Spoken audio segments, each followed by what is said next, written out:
Hello Americans channel. This video is made by free videos from Storyblocks, and these images and video we use just for explanation and it's free use also. Man goes missing for 40 years until woman buys old used car. The car looked ordinary enough, just another relic from the 80s waiting to be hauled away. But something inside it, something hidden for 40 years, would change her life.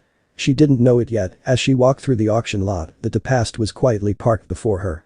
Later, when the mechanics began tearing out panels and checking under seats, they'd stumble upon the object. It looked innocent enough, but whispered strangely of secrets left behind. That discovery would pull her, unwillingly, into the unraveling of a mystery everyone else had forgotten. Her intention had never been to go chasing ghosts. She only wanted a car she could afford. But the 1983 Mercedes-Benz 190E carried more than rust and dust in its frame. It carried the faint, unshakable trace of someone who had vanished without a goodbye in 1985. The auction hall wasn't glamorous. It smelled of diesel, floor wax, and too many years of government storage.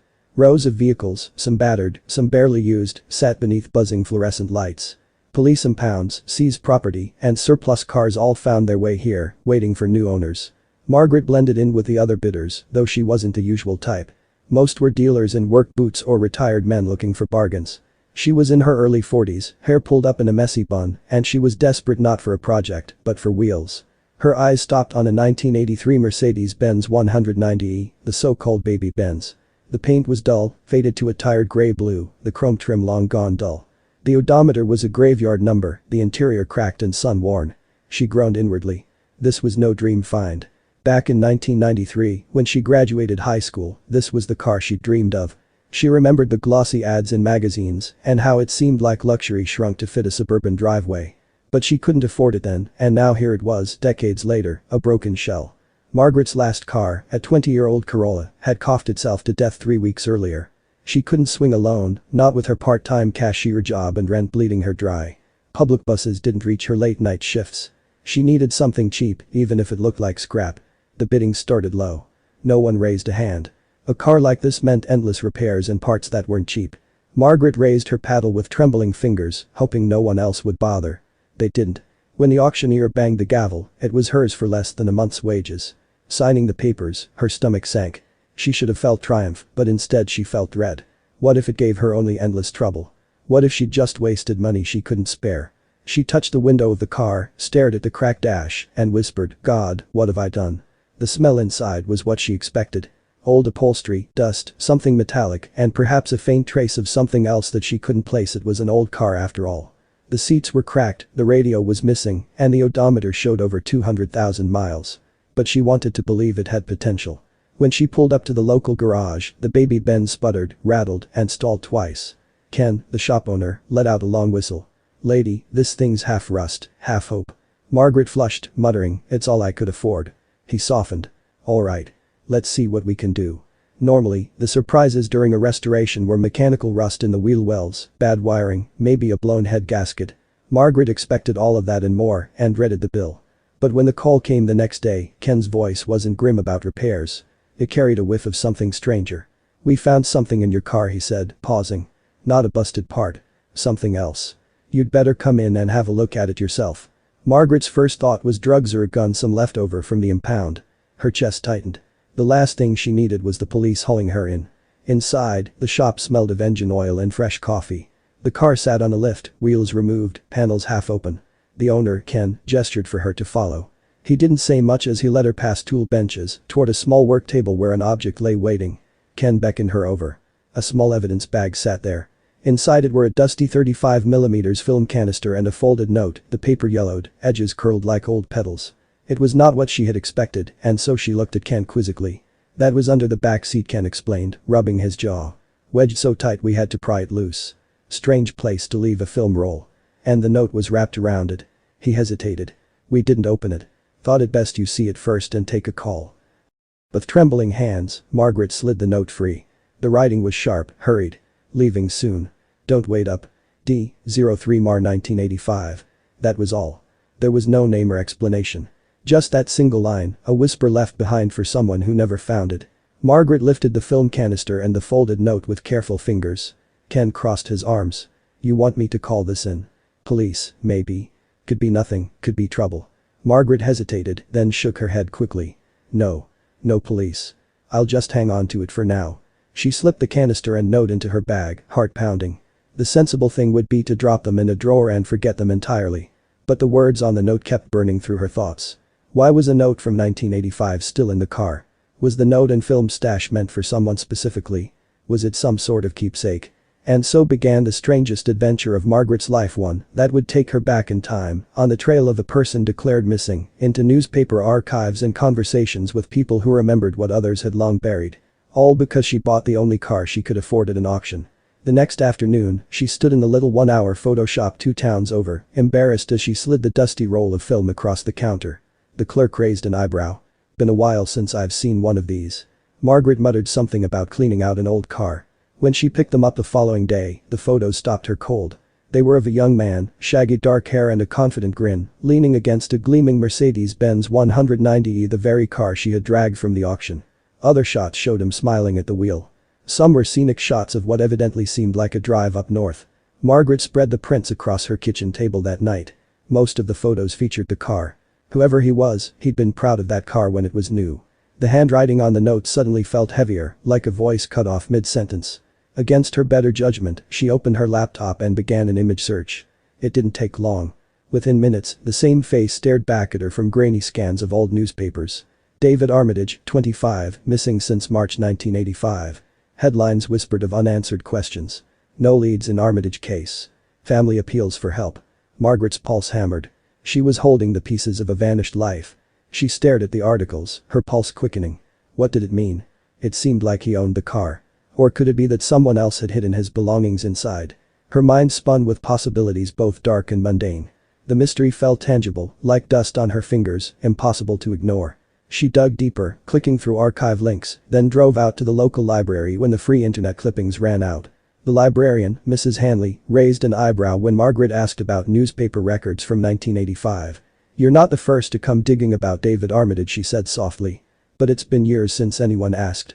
With a sigh, she led Margaret down the narrow staircase into the archive room. Dust motes floated in the dim light as Mrs. Hanley rolled out a cart of microfilm reels. "The Armitage case rattled this town for months," she explained. "Some swore he'd been murdered.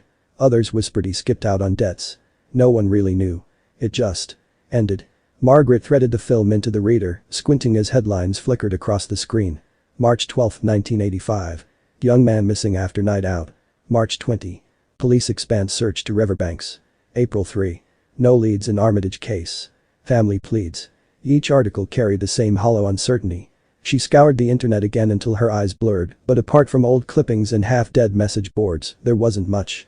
People had speculated endlessly. Murder, debts, an affair gone wrong. The theories spiraled into folklore. In the days that followed, Margaret was like a dog digging for its bone. March 1985 stories mentioned him last seen leaving the Iron Lantern, a bar that no longer existed. He never came home that night. What struck her most was the timeline. The missing report was filed on March 12 and the note was dated 03 March 1985. It all lined up. David hadn't simply vanished into thin air. He'd been planning something, a trip, perhaps an escape, long before anyone realized. His car, a brand new Mercedes-Benz, remained missing with him. One witness claimed he was arguing with someone. Another said he had talked about heading north for a while. The fragments lined up imperfectly, like mismatched tiles. She jotted notes furiously, circling dates. The timing mattered. The note was dated March 1985. The photos showed the car was brand new. Somewhere around the same time, David Armitage had slipped out of one life and into silence. His parents stared out from one old article, eyes hollowed by worry, the kind of grief that outlives seasons. A later piece mentioned a surviving sister, Evelyn, only a teenager at the time. Margaret scribbled notes in the margin of her notebook, suddenly aware she was trespassing into another family's heartbreak. Part of Margaret wanted to hand the whole bundle to the police and wash her hands of it. She had bills to pay and a life to hold together. Another part of her, the bigger part, couldn't let go. How did a vanished man's life end up trapped in her car? She hesitated for days, the photographs tucked into a manila envelope on her dresser. Every time she passed, the faces seemed to plead with her. At last, she couldn't stand it. She found the address listed for Evelyn Armitage and drove across town, clutching the envelope like contraband. The house was modest, peeling paint on the shutters, a porch swing shifting in the wind. Margaret's knees felt weak as she stepped onto the porch. Margaret stood on the step, envelope in hand, heart hammering like she was back in high school waiting for exam results. The door opened after her second knock. A woman in her late 50s, silver hair pinned back, studied her with cautious eyes. "Evelyn Armitage?" Margaret asked. The woman nodded slowly. Margaret held out the envelope to her. "I think these belong to your brother," Margaret said. Evelyn's hand trembled as she pulled out the photographs, breath catching as she traced the image of David leaning against the Mercedes. "Oh God," she whispered, sinking into a chair. They sat in silence for a long moment. Evelyn turned the mysterious note over in her hand. "He always wanted to leave," she said softly. "Said he'd go north someday, to Niagara, maybe Canada. But no one believed him. When he vanished, people whispered worse things. I knew he chose to go." She continued, as if talking to herself, "He loved it there. Said it made him feel small, but free. He talked once about crossing over, starting over. I always wondered about him. But I just didn't see what I could do that the police hadn't already done." "Did he have trouble at home? With money? With the law?" Margaret asked. Evelyn shook her head. "Not the law. Just expectations. Dad wanted him in the family business. David wanted more. Freedom, I think. He was restless. That car of his. It was everything to him, his ticket out." Margaret told her how she'd found the Phil Man note in the car at the government auction. Evelyn sat back, astonished. "His car came back here?" she whispered. "I thought it was lost with him. To imagine, all this time, it was just sitting here and we had no idea." Tears slid down her cheeks. She dabbed them with a tissue, then looked at Margaret firmly. "You've given me more than I ever thought I'd have. Perhaps, proof that he left by choice. That's something." She squeezed Margaret's hand. "But I need to know. Did he make it? Where is he?" Margaret swallowed hard. "I only came to hand you these." Evelyn nodded, tears brimming. Then she looked up, her voice steadier. "I've lived with questions for 40 years. I can't go chasing answers anymore. But you found these. Maybe you can do what I couldn't." Margaret blinked. "Me?" Evelyn's lips pressed in, then curved in the faintest smile. "I can pay you a little. Enough for gas, maybe food. If you'd go across the border, ask questions. Find out what became of David. I need to know if he made it, even if he never came back." Margaret hesitated, the envelope still open between them. "I'm not a detective," she said quietly. "I'm barely getting by myself. I just needed a car." Evelyn's eyes softened. "All the more reason. You have no agenda, no angle. Just curiosity and maybe enough stubbornness to go farther than I could." Evelyn slid a small envelope of cash across the table. "It isn't much," she admitted. "But it'll cover gas and a motel or two. I never stop setting a little aside just in case. I'd like it to be used for him. For David. Take the envelope and return it after you have the answers." Margaret tucked the money reluctantly into her bag. On the drive home, the weight of the task pressed down on her. She hadn't expected responsibility, only a broken-down Benz she already half regretted buying. Yet now she was carrying decades of unanswered questions in her passenger seat. That night, she laid the photos out again. David leaning on the baby Benz, David behind the wheel, laughing, David photographed by friends she didn't know. The note's words made her skin prickle. Where had he gone? Why had he sent no word? Walking back up the library steps, Margaret's nerves fluttered. She had Evelyn's blessing, a handful of photographs, and a single line of handwriting pointing her north. Maybe. But what would she say if she actually found someone who remembered him? Would they welcome the questions or close their doors to her? She told herself she'd give it a week. Drive as far as Niagara, ask around, check old directories, maybe follow the car's paper trail. If it led nowhere, she'd come back. But her gut told her this wasn't the sort of story that ended with empty roads. No one had ever followed the trail north. Margaret realized she might be the first. Before leaving, she took the baby Benz for a cautious drive around the block. The engine coughed and rattled, and though its overhauling was far from over, the car moved with surprising steadiness, as if eager to stretch its legs again. Margaret gripped the wheel and whispered, "All right then, David. Let's see where you left yourself." The questions were rooted deep in Margaret's mind. Did David cross the border? Did he build another life, under another name? Or did something derail him before he got there? The photos and note gave hints, but not answers. And now, she realized, she couldn't stop until she found them. That night, she spread the items across her dining table, arranging them like puzzle pieces. If David had reached Canada, maybe someone there had records. Passenger lists, employment files, something. But how would she track down a man who'd erased himself for 40 years? She sipped her tea, considering. The answer wasn't the police. It wasn't archives. It might be living people. Margaret met Ken at the shop the next morning. Her car needed its final touch-ups. "Do you remember if the car had Canadian tags at any point?" He hesitated. "Not when it came to us, no. But sometimes state records are incomplete. If you want to dig, you'll need a Department of Motorized Vehicles history report. I know a guy." That afternoon, she met Ken's contact, a retired clerk named Howard who enjoyed fishing for gossip as much as trout. He agreed to pull the records for nostalgia's sake. 2 days later, he handed her a printout. Her eyes widened. In 1986, the Mercedes had been re-registered in Ontario. Her pulse quickened. That meant David had crossed the border at least with the car. Someone, maybe him, had driven it into Canada. But the trail went cold after 1987 when the registration lapsed. Who drove it back? And how did it wind up in government storage decades later? The question stacked higher. Yet for the first time, Margaret felt she was closing the distance between present and past. David had made it farther than anyone believed. He hadn't vanished into thin air. He'd kept going, left traces, however faint. And she intended to follow them. Evelyn called that evening. Her voice was hopeful, trembling. "Did you find anything? When will you go?" Margaret told her about the Canadian registration. Silence hung for a beat, then Evelyn whispered, "So he really did go. He wasn't taken from us. He chose it." Relief, fragile but real, filled her words. Margaret promised to keep searching. She didn't know why she felt so responsible, but she did. Perhaps it was the look in Evelyn's eyes, the relief of a sister who had carried grief too long. Or perhaps it was that photograph of David leaning proudly against the car. She looked out her window at the night sky. A strange thought came. Maybe the baby Bens had been waiting all these years, carrying David's secret until someone cared enough to open the secrets. And somehow, that someone had turned out to be her. The next step was clear. If David had crossed into Canada, there might still be immigration records, old addresses, or even descendants. Margaret had never been one for bold adventures, but suddenly, she was planning a road trip. The envelope, like a compass, pointed her north. Before bed, she tucked the items back into the envelope and slid it into her bag. She paused, hand resting on it, a strange blend of anticipation and fear fluttering in her chest. Whatever came next, she knew, her life was no longer on its old track. She was ready to follow the trail, no matter where it led into the quiet corners of archives, the memories of strangers, or the long roads that crossed into another country. Somewhere out there, David's story waited to be finished. The shop called eventually, after the final restorations were complete. "She's roadworthy for long distance," Ken said. "Not pretty yet, but safe brakes, fluids, belts, and tires. Bodywork can wait." Margaret signed the invoice, heart drumming. The baby Bens idled smoothly, a soft mechanical purr, carrying the unanswered story of David. Margaret packed the envelope, a thermos of coffee, and the cash Evelyn had given her. At dawn, she steered the baby Bens toward the border. The highway stretched flat and gray, her hands damp on the wheel. She rehearsed answers to questions no one might even ask. At the customs booth, an officer in mirrored sunglasses leaned in, glancing over her passport. "Reason for your visit?" Margaret swallowed. "Research. Family history, I guess." He studied her a beat longer, then waved her through. The gate lifted.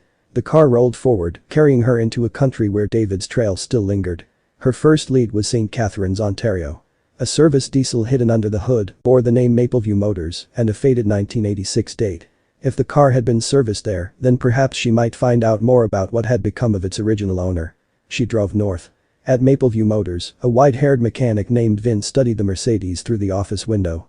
"Well, I'll be," he murmured. That was Dave's car.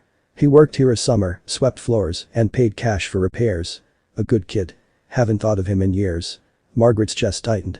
She leaned closer. He went by the name of Dave, never much said about his past. Rented a room above Vicky's diner.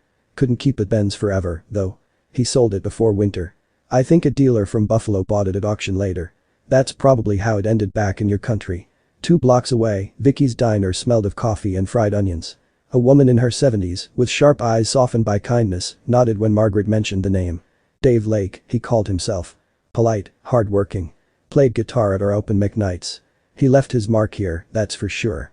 She disappeared briefly, returning with a worn photograph. David at 27, guitar in hand, smiling toward a small crowd. He built benches for the community hall. Helped kids fix their bikes. Everyone liked him. Said he couldn't go back, not while his parents lived.